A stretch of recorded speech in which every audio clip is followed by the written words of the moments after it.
Hello বন্ধুরা, আবার চলে আসলাম একটা ছোট মিনি ব্লগ নিয়ে। আর সকাল সকাল উঠে স্নান ধান করে রেডি হয়ে পরে নিচ্ছিলাম সিঁদুর। আর একটা দিদি কমেন্ট করেছিল, দিদিটার নাম ডোনা। তো দিদি বলেছিল যে ওর নামটা একটু আমার ভিডিওতে নিতে। তো হ্যালো ডোনাদি, তো তোমরাও কমেন্ট করো, আমি তোমাদের নামও আমার ভিডিওতে নেব।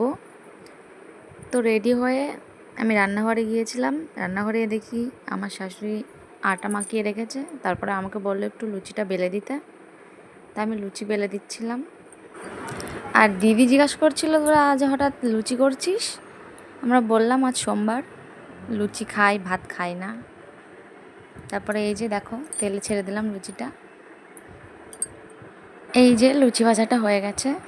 তারপরে আমার শাশুড়ি মা খেয়ে নিচ্ছিল, কারণ সকাল থেকে কিছু খেয়েছিল না। ওকে বাই, আজকের জন্য এইটুকুই। লাইক